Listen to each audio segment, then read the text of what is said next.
भूत बाजार। सोनू नाम का एक लड़का काम की तलाश में शहर के बड़े बाजार में आया था। बाजार कुछ साल पहले तक इससे भी बड़ा हुआ करता था, लेकिन दंगों के चलते बाजार के पास वाले कॉम्प्लेक्स को कुछ दंगाइयों ने जला दिया था।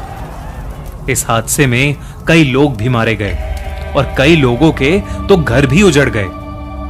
अब उस जले हुए कॉम्प्लेक्स की बिल्डिंग, जो कि कभी एक शानदार सोसाइटी हुआ करती थी, एकदम सुनसान पड़ी रहती है।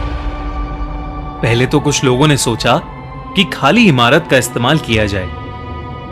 वो वहां घर बसाने गए तो सही, लेकिन 2 दिन से ज्यादा नहीं टिक पाए। उनका कहना था कि उन दीवारों से आज भी आग की लपटें निकलती हैं, लोगों की चिल्लाने की आवाजें गूंजती हैं। यहां तक कि उस बिल्डिंग के अंदर ढंग से सांस भी नहीं ली जाती। इसके कारण कई लोग उस कॉम्प्लेक्स को भूत बाजार बुलाने लगे। कुछ लोगों ने तो अपना रोज का रास्ता ही बदल लिया। वो 2 चौक घूम कर आते, मगर उस जले हुए कॉम्प्लेक्स को पार नहीं करते थे। सोनू को उस कॉम्प्लेक्स के ठीक पास एक कपड़ों की दुकान में काम मिल गया था। दोपहर के समय जब धूप बढ़ जाती तो कम ही ग्राहक आते थे। एक बार श्यामल, जो कि उस कपड़ों की दुकान का मालिक था, दोपहर में बैठा अपनी दुकान में आराम कर रहा था। सोनू और वह दोनों बातचीत कर ही रहे थे कि इतने में हरी आंखों वाली खूबसूरत सी लाल साड़ी पहनी हुई एक औरत दुकान में आई और श्यामल के सामने आकर बैठ गई। सोनू को जो बात बहुत अजीब लगी वो ये थी कि उस औरत ने कुछ नहीं बोला कि उसे किस तरह के कपड़े देखने हैं, और श्यामल अपने आप ही उसे लाल साड़ियां खोलकर दिखाने लगा। सोनू से यह बात हजम नहीं हो रही थी, लेकिन फिर अचानक वो औरत खड़ी हुई और दुकान से बाहर जाने लगी। श्यामल भी बिना कुछ कहे उठकर उसके पीछे चल दिया। सोनू ने श्यामल को पीछे से कई आवाजें लगाईं, मगर उस पर कोई असर ही नहीं हो रहा था। जब सोनू की आवाज थोड़ी तेज हुई तो वो औरत पीछे पलटी और सोनू की हालत खराब हो गई। अचानक ही उसे पसीने आने लगे और वो नीचे बैठ गया। उसने उस औरत की आंखों का रंग बदलते हुए देखा था। उस औरत की हरी आंखें अचानक से नीली हो गई थीं। ये देखकर सोनू सहम गया और दुकान के अंदर ही सुन्न सा खड़ा हो गया। सोनू दुकान को अकेला नहीं छोड़ सकता था, इसलिए वो बाहर उठकर नहीं गया। थोड़ी ही देर में कई सारे लोग दुकान से आगे भागते हुए नजर आए। एक दुकानदार भागते हुए आया और उसने सोनू को बताया कि कॉम्प्लेक्स के सामने श्यामल बेहोश पड़ा मिला है। होश आने पर श्यामल को कुछ भी याद नहीं था।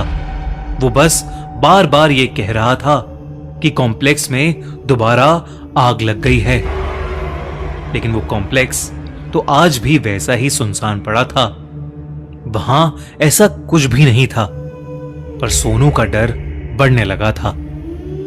वो चाहकर भी उन हरी आंखों वाली औरत को भूल नहीं पा रहा था।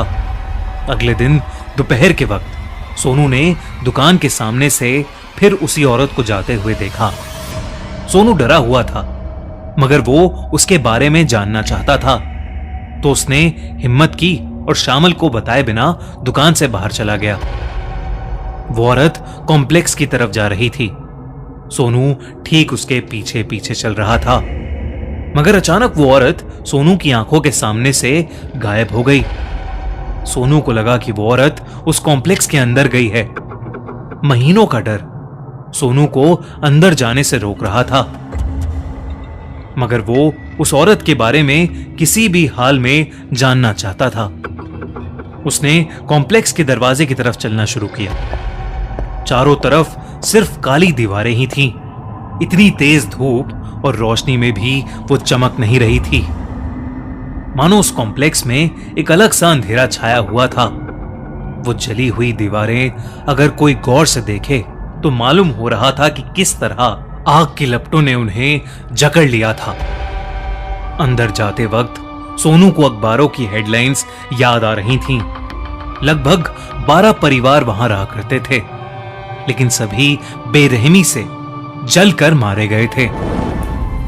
सोनू फिर भी हिम्मत करके कॉम्प्लेक्स के अंदर आ गया था।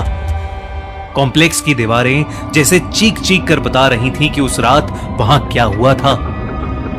हैरत की बात तो यह थी कि सोनू को अचानक से बहुत ही गर्मी लगने लगी।